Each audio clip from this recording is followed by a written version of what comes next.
choices, new players, new models of care. You know consumer-first healthcare is everywhere. For us to build the future, to see what's new, we gotta look at the world from a different point of view. Consumer innovation ain't going away. I say it's here to stay. Today it leads the way. We gotta drop the silos. We're all the same team. Experience, business, tech, and marketing. So join us now. Join the revolution. Consumer-first health is the evolution. Status quo, or like status no. Yeah, this is the healthcare rap. Yo, come on, let's go.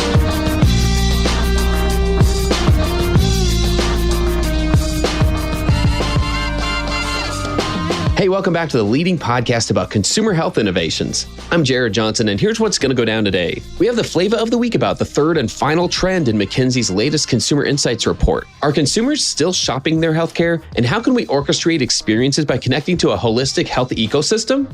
I'll talk about that. Then we have a dynamic conversation with Jenny Bristow, CEO and founder of Hedy Hopp. Jenny speaks with a lot of healthcare organizations about the intersection of marketing, digital, and consumer engagement. So as we champion leaders in this field, it's more important than ever to seek out inspiration and education. You'll love Jenny's enthusiasm and passion for working in this field and her insights on what's coming around the corner for consumer experience, as well as how sharing our own healthcare encounters leads us to build a better system for tomorrow. It's time to dive right in. Are you ready? Let's go.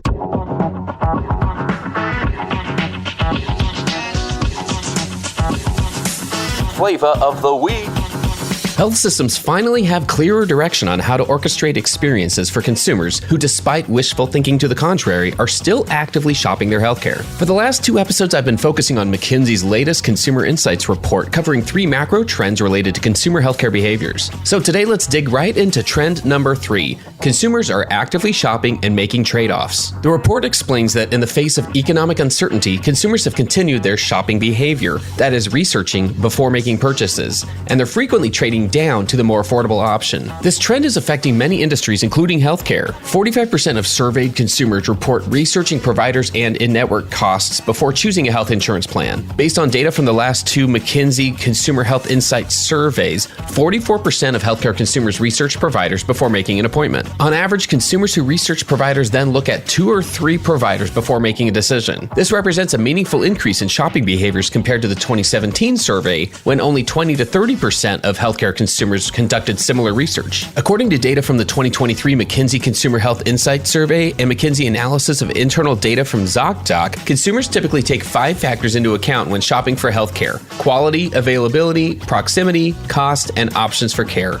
We've talked a lot on this show about how modern consumer behaviors aren't just based on having choices, but on having expectations as well. And don't get me wrong, it's easy to get caught up in the jargon of consumerism, right? Just look at the comments on most consumer health related threads on LinkedIn these days, where people are trying to make points that we don't always have choices. But I do think it's good to see recent research continue to validate that the basic tenets of consumer choice and expectations continue to impact their experience. And that's what all 3 trends in this report lead to, in my opinion: experience orchestration. And while the report doesn't use that term exactly, it does say that healthcare organizations could respond to this trend by facilitating decision-making for consumers, including with fast, convenient navigation of their systems that belies the vast complexity underneath, and by enabling consumers to easily connect to the offerings they need when they need them. And here's the part that really hit home for me. It said, finally, by seamlessly linking consumers to strategic partners across the holistic health ecosystem, ranging from medical devices to fitness and wellness classes to over-the-counter products. That's how organizations can better support the needs of consumers.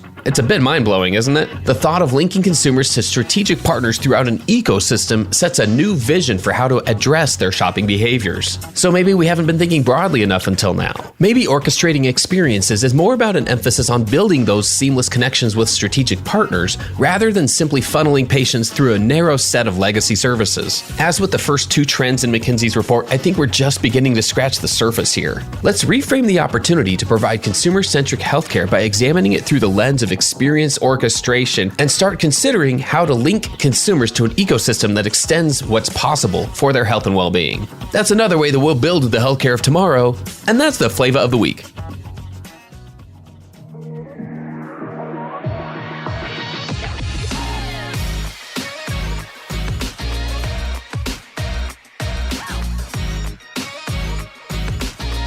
The flow. All right, friends, let's get into the flow. Please join me in what's sure to be an exciting and energetic episode. I'm here with Jenny Bristow. Jenny, welcome. How are you doing? Oh, I'm awesome. Happy to be here today, Jared. Every conversation, and I mean this, every conversation we have had has made me feel happier. I know that's by design. That's just who you are. But I genuinely mean that. So I'm looking forward to sharing that with our listeners here. Let's start with who you are, what you do. We'll get into a little bit more about, some experiences you've had and what you're hearing from clients. But let's start there. Perfect. So I'm the CEO and owner of a healthcare marketing agency called Hedy Hopp. So we are 100% healthcare. We really specialize in patient acquisition and physician marketing campaigns in the provider and the payer space. Then we also work with folks trying to drive innovation in those spaces.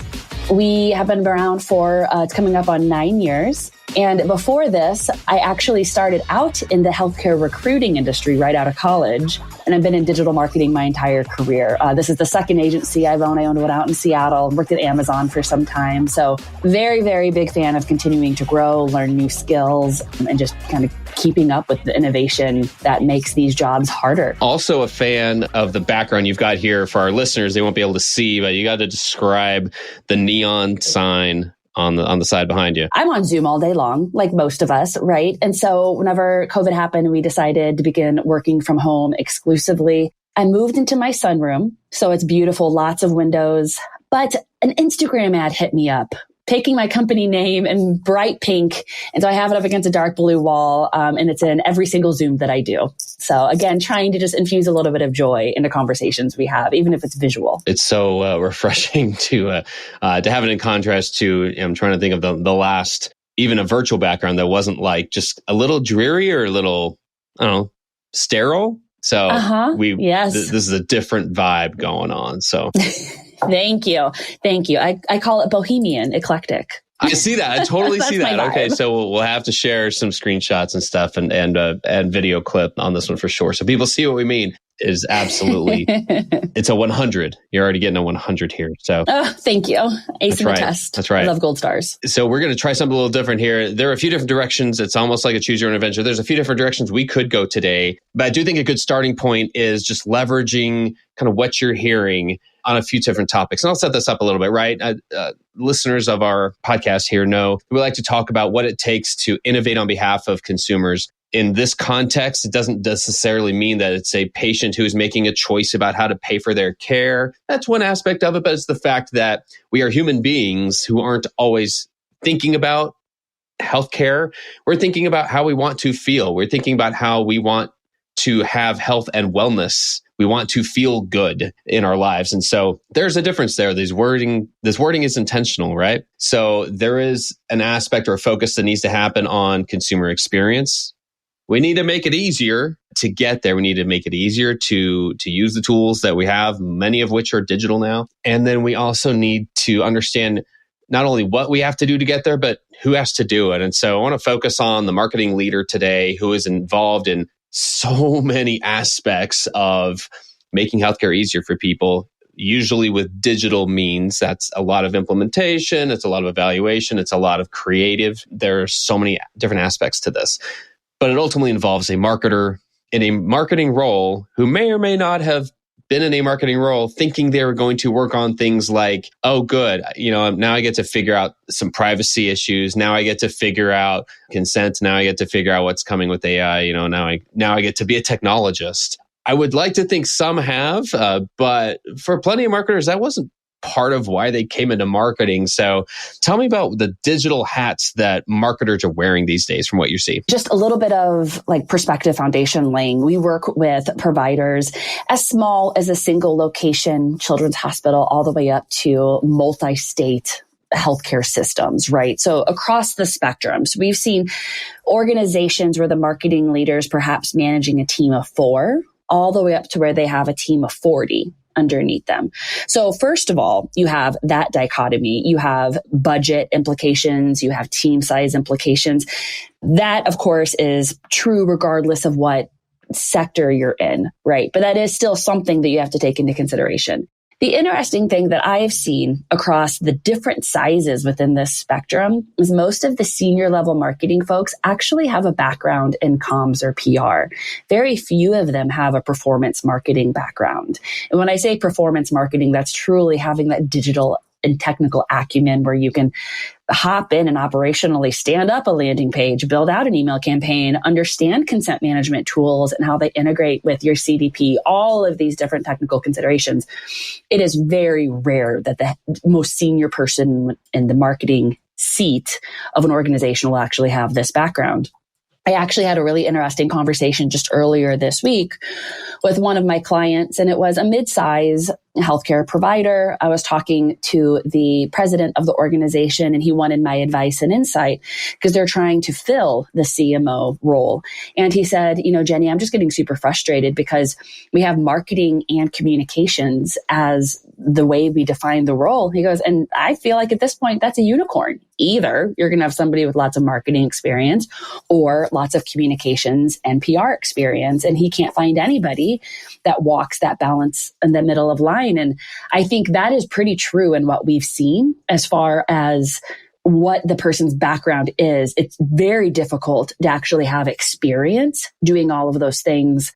So we have seen a few different ways that people have tried to fix this. Sometimes it's building a team of specialists underneath you that have multiple years of experience in privacy, in analytics, in paid media management, whatever it is, partnering with outside organizations such as an agency like myself, where we bring that technical expertise to the table.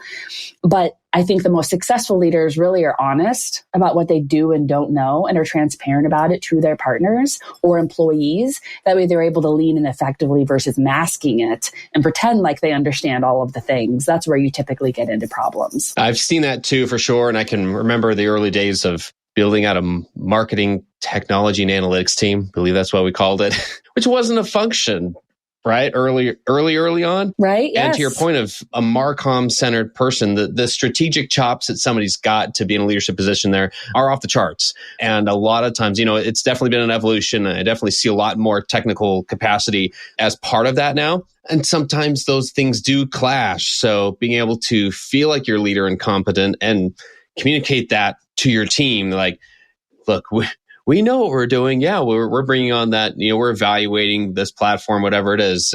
Fill in the gap of any type of acronym here. CRM, CMS, CDP. Whatever you need, whatever type of platform it is, all the way down to all the point solutions involved that are attached to the main enterprise solutions. Yeah, there's so much there. So I think there's always been an aspect of continual learning, of being able to recognize that I haven't used this type of platform before, but I'm going to figure it out. I'm going to evaluate it. And I'm going to evaluate it within the context of not just how comfortable am I with it, like how comfortable am I training a team, building out those capabilities so that people feel comfortable. No one wants to feel dumb with this new shiny tech on the team saying, you get to figure this out. And that doesn't help anyone to make them feel that way either. I don't think. So, Agree. Part of this is an internal communication challenge of being aware of how you can make people feel with all this new tech coming on board. I think it's internal communication, but I also think it's accountability. So one of the things that works really well, and we actually do this internally at Hedy Hopp, because a lot of the programs coming in, maybe they have like a sprinkle of privacy we have to pay attention to, or a sprinkle of whatever, is really understanding who within your team owns that function. So for example, privacy, having one person on your team that owns it, and they are the subject matter expert. And so they are responsible for making sure that everything that comes out of your team's production line is compliant from a privacy lens. And so that ensures that that leader doesn't have to really become a subject matter expert on all the individual things, because it's literally impossible. But they have a person on their team that they trust and empower to become that expert. And then they make sure they're weaved into the different parts of the program as needed, so they're able to execute appropriately. Ooh, yeah. Okay. So yeah, we could go down that accountability route. Additionally, because that just compounds when it's not like we're removing pieces from the tech stack. We're just adding, we are just We're just piling on. So you just keep adding, like, don't forget that thing we have been using for 20 years. Don't forget this thing that's only been here for a few years. And now you better learn the new one. Exactly. It's not going anywhere. We're not sunsetting things. We're just adding. And so that does add so much tech fatigue that even I feel like those who are the most tech adept and willing to learn at some point are just kind of like, you know what? There's only so many of these we can do. And so what you just talked about, that accountability of, sure, I'm going to be the one going deep on this one aspect. I'm going to learn, whatever it is. I'm going to learn how to use our analytics tools. I'm going to learn our data visualization tool, whatever it is. I'm going to learn that thing. You have to go in with this kind of dual mindset of, I'm going to learn it really well. And then I'm going to spend just as much time conveying the things I learned. Not everyone else wants to learn how to use it, but they want to learn what you learned. They want to learn the insights that you got. And so you have to go into it being very mindful of that, or else all the cultural things can happen of, well, so it says they're deep on that. The trust factor just starts to break down a little bit. I completely agree. I think the other thing it helps with is, let's say somebody leaves your organization, which always happens, turnover happens, right? If you have an accountability chart that understands exactly what they were a SME in, gosh, it's easier to backfill, right? Whereas if somebody leaves, or let's say 2 people leave in a 6-month sprint, then all of a sudden you don't realize you no longer have a privacy expert on your team and things start backsliding and you're no longer compliant with your marketing. It just really helps prevent those blind spots. Absolutely. I've experienced that. I feel like on both sides of that. And just about anyone listening who's spent any time in marketing can relate. It's helpful when we put this in context of the efforts that are going on with consumer transformation. I started using the term consumer innovation over the last few months because I think transformation is just scary, and it's also too ethereal. It's what needs to happen. We do need to approach things fundamentally different, and some foundational aspects of healthcare experiences need to be completely changed, redesigned, reimagined to a different place. So that does need to take place. But what's going to get us there?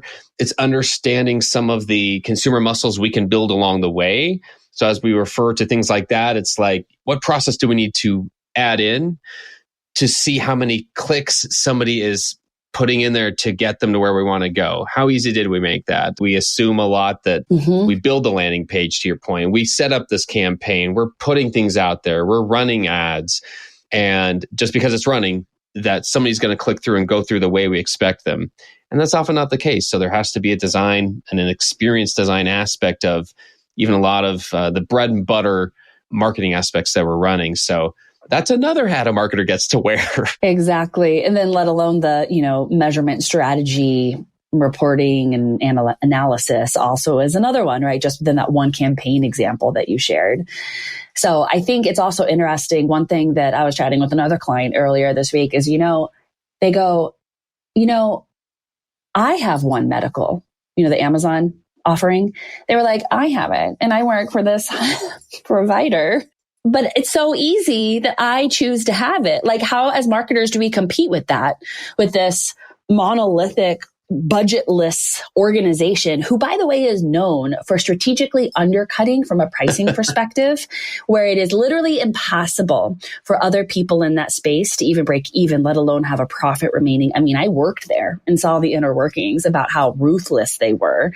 So when we think about how sophisticated our campaigns have to be, we no longer can just look at the competitive set about who geographically our patients could be visiting instead of us. You have to be thinking about the telehealth offerings and the huge budgets and consumer experience prioritization that those organizations have put into place. So it's a really tall hill to climb and really difficult for folks to be able to even understand.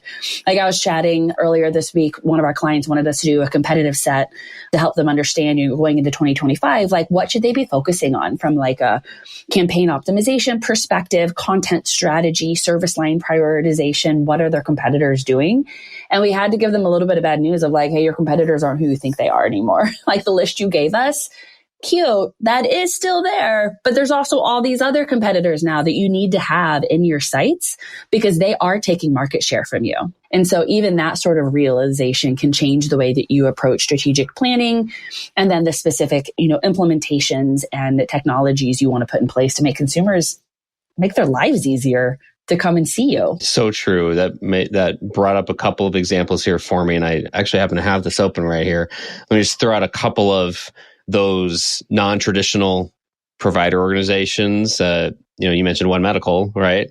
There are others that the marketing from these non-traditional players tells a different story, and it offers a totally different value proposition. They directly address the pain points of seeing a traditional provider, and some more very directly than others. So these are like directly from their websites. It's not like they're hiding this at all. This is straight out there. So it's a value proposition they lean on. It is. They're like, this isn't even that hard. That's why you want to work with them. Mm-hmm. Like everyone has experienced this. Everyone has their story of like, that wasn't easy. That was a terrible experience. So you've got Oak Street. Mm-hmm. Oak Street Health out there says there's 3 things. Doctors who actually listen. You don't have to lift a finger more than a doctor's office. There's a group called NICE. Their headline on their website is How Healthcare Should Be. There's Forward Clinic, the ones who built the space age looking pods. But before that, they still have these clinics. There's this Finally, a doctor dedicated to your long-term health. These just go on and on and on. And they focus on, we're actually doing the things that you expect from your provider, but we're actually doing them. And they're pretty aggressive. Some of those are really aggressive. And you're right. That plays into that whole thought of your competitors are not who you thought they were. So yeah, there's a strategic hat we get to wear there that has to keep evolving as well. I love it. I think it's a recognition that, for those who haven't sat in that spot, been in the trenches in a direct marketing position, at the very least, you can recognize what this involves these days. And I do think that leads us to, what comes next for a lot of marketing. We've had a few episodes recently in our Future of Marketing series. And in each of them, we've gotten to the point where we're trying to understand, like, what are those skills that maybe are out there a little bit, but we probably need to spend more time building. We've referred to building consumer muscles, and that is everything from the strategic side to understanding what the tech architecture looks like to actually build a consumer-centered innovation of any kind. What comes to mind when we talk about like what's next in marketing for healthcare organizations? The 2 things that I see people talking a lot about right now, I personally think it isn't the most important things we should be talking about, but everybody's talking about the cookieless future and AI, right? Those are the 2 things that when you look at healthcare conferences, marketing conferences over the next year, those are topics that people are leaning on really heavily. It didn't show up as aggressively as I thought it would last year because the patient privacy and HIPAA changes were still so front of mind. Nobody implemented a solve yet. So this year I see it talking about a lot more. And I just want to really quickly provide my POV on those 2 things because I don't think they're as big of a deal as a lot of people are. I think the people are using them as scare tactics. So first of all, if you're a healthcare marketer and you're listening to this and you're worrying about a cookieless future, if you've implemented a patient privacy analytics program where you're HIPAA compliant, that's not going to bother you anyway. You're not doing retargeting. You're not doing any of the things that cookies really rely on anyway. First-party cookies aren't going away. That's how the internet works. You don't do programmatic. Like all of these different platforms that rely heavily on third-party cookies in order to function aren't going to bother you. Most of the patient privacy analytics implementations, whether it's, ones that my team offers at Hedy Hopp, or if you've gone with Fresh Paint or whatever, like cookies aren't a big thing right now. So other industries are really going to be impacted by that. Healthcare, not so much. So go ahead and take that hat of worry off of you because it's not going to impact you very much. The other thing for AI, friends, there are so many privacy implications related with AI that the only way short term you're going to be able to effectively implement AI is within your internal organization with upstream research, creative variation development, something where you're not actually feeding in anything specific to your organization. So again, can it provide more efficiencies? Can it maybe speed up processes? Absolutely. But unless you're signing a BAA with an organization, it's a bigger tech stack implementation, right? Which then it's a separate conversation. This is just high level AI. If you haven't done it at all yet, you're certainly not going to be doing a big tech implementation. But if you're being told by your team, hey, we need to be doing Chat GPT, and you're like, whoa, what do you mean? Learn. But the main thing you need to learn is prompt development, right? Talking to a AI bot. If you're going to spend any time learning AI, I highly recommend you spend time doing prompt development and understanding how to get what you need out of it because the tools are being created, launched so rapidly. In 6 months, once you've nailed down prompt development using one foundational tool to practice, then you can begin exploring other tools or have a member of your team be the subject matter expert in order to do it. But it's not a situation where AI is going to be running your entire marketing department in the next year, right? So it's going to make you smarter. It's going to make you more efficient. You need to begin learning it in order to stay ahead with the curve. But that's kind of my POV on it. And so when I think though about like where folks are going from a marketing perspective and where they need to be in order to improve that patient experience, we still get calls from provider groups that are not effectively using something as basic as paid media. They're not online. When folks are searching this kind of doctor near me, they're not even doing that yet. So I feel like this is two separate conversations. It's like foundational, like folks that aren't even leveraging digital appropriately yet versus those groups that have a CDP and Salesforce Marketing Cloud, or they're doing all these cool things. Their advice of what's coming next is so foundationally different from where a lot of organizations are. There's no generalization, I feel like, that can be had across the two. Unless, am I missing something, Jared? Is there something that you think applies? You characterize that very well, and the continuum that there is between those approaches.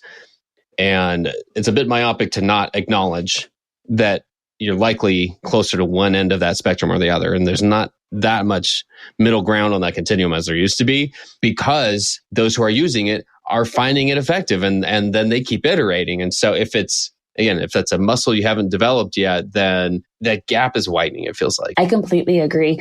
We've talked to, when I just think about like the last month, I've had talks with 5 separate groups that have been with the same agency partner for 5+ years. They have very little digital. They're doing a whole bunch of out of home. They do not really understand their cost per acquisition. They are so foundational. And I'm so excited to help them, right? But I also am continuously shocked that there are so many organizations out there that still exist at that level of infancy. And so the continuum is widening. And I think part of that is because of the marketing leadership background. The people that call us are always the ones that like a new person just got put into that role and they saw what the predecessor did over the last 10 years. And they're like, oh my, we're behind. Let's roll. Let's improve this.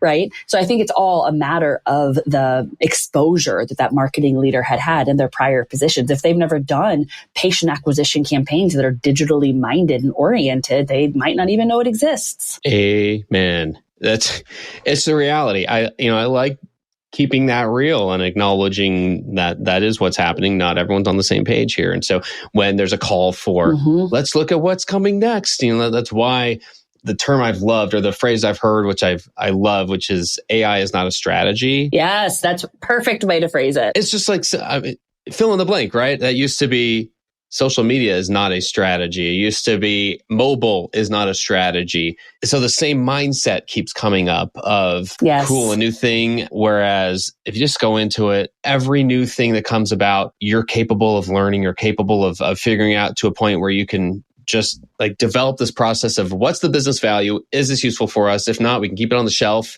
We can keep evaluating it. We don't have to do all the things. That's what gets overwhelming, is when you think you have to do everything. I love that so much. It just is another tool in your toolbox that you can pull from whenever it's needed. And the lens at which to qualify is such a good perspective for a leader to have, because otherwise you will be pulled in so many different directions. It's impossible. So, and the number of salespeople calling and emailing you on a daily basis saying this tool will fix everything for you and your marketing program will be amazing, right? That's overwhelming too. I'm sure their LinkedIn inboxes are just flooded every day.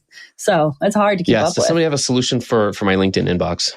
Because I'd love to talk with you. I know, it's so annoying. Okay, so where does this all get us to? I like to, think it's easy to think what happens if this goes wrong, if we don't figure things out, if budgets don't change, if leadership styles don't change. But what if things go well? What if things go right here? What if marketers continue to be innovative, continue to figure things out? I'm typically very encouraged attending conferences, hearing sessions about, yes, some of the topics are similar from year over year over year. But a lot of times there's a lot more progress that's being made. So that's usually encouraging. So where does this all get us? If marketers keep being better at marketing, how does that help the people who we are marketing to? I like to think of my 88-year-old grandpa, who is very digital savvy. He reads the New York Times on his laptop every day. They do online banking. I mean, they're very savvy for being in their 80s. But I do the work I do because I imagine a world where he needs to find a specialist and he can easily go online, find a solution for his care, and book an appointment easily online. And the user interface is such that somebody with that level of tech savvy can do it. Right? I think that is our objective, is we're not just trying to speak to those people that are using ChatGPT themselves, right? Like those people are going to find the solution that they need. We're talking to the people with, say within our organization, we write to a 5th grade reading level. My grandpa's way above that, but organizationally we write to a lower, upper elementary, lower middle school writing level from a vocabulary perspective. And the user interface needs to be the same. My 9-year-old needs to be able to sit down. And if I say, hey, buddy, try to find the new pediatrician online and book an appointment, it should be so easy that he should be able to do it, because that means we're truly helping people find care. And that is what makes me get up every day. At least that's the goal of my organization. I love that. Not only because of marketing's involvement in making that happen, but in that scenario, we all have that person in our lives. It could be ourselves, it could be a loved one, but we all have people in mind when we say, let's make healthcare easier.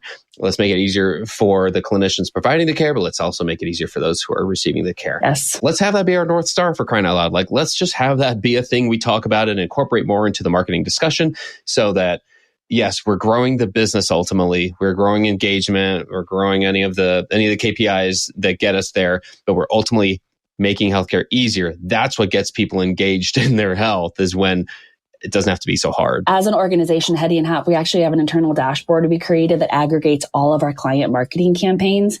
We have a goal of positively impacting 100 million patient journeys online and directly impacting 10 million appointments set over the next 5 years. And so that for us is a very literal way that we know that we're impacting people. Each one of those is a human that was able to find care because of the work that we did. And so that's an easy way. If you're trying to think of a way to be able to encourage your internal team, highly recommend find a way to turn it into something tangible. It doesn't have to be that, but something tangible where it's humans you're helping, not just internet sessions. I was not aware of the dashboard when we started going there, the conversation. I love this so much. I can't even tell you. It's not only bold, it's possible. Fantastic. It is. All right. Thank you. Final thoughts, Jenny. Anything we haven't talked about yet? Anything you'd want to make sure the marketing listeners in our audience hear from you? First of all, just congratulations for tuning in to a healthcare podcast. You're already ahead of the curve as far as leaning in and trying to continue your education for what needs to be done and what you can do within your role. So congratulations to that first. You're already showing that you're a continuous learner. But if you are that, find a way to give back. Find a way to continue helping other people within the space, because the more of us that are trying to help other people learn and grow without different, incentives, right? Like I create content and love it just because I'm an educator at my heart and I want to help other people be better. And for those of you that are tuning in, I bet a large number of you are that same thing. And so find a way to do that yourself, whether it's within your own internal team, other friends or colleagues you have within the network. Continuously share and help each other, because at the end of the day, we're not competitors. None of us are. We're all just out here trying to make a difference in the world. What a perfect place for us to wrap up. We are out of time here, but that's the perfect place for us to put a point on all of this. I want to thank you so much for giving us this much to think about. I've had the absolute pleasure of speaking with Jenny Bristow. Thanks for joining us today. Thanks, Jared. Appreciate it. Thanks for tuning in. If you like what you heard, please spread the word. Tell your colleagues to tune in for all the awesomeness, then leave a review on Apple, Spotify, or wherever you listen. This show is produced by Shift Forward Health, the channel for changemakers. Subscribe to Shift Forward Health on your favorite podcast app, and you'll be subscribed to our entire library of shows. See our full lineup at shiftforwardhealth.com. One subscription, all the podcasts you need, and it's all for free. And remember, we might have a lot of work to do in healthcare, but we'll get there faster together. Thanks again.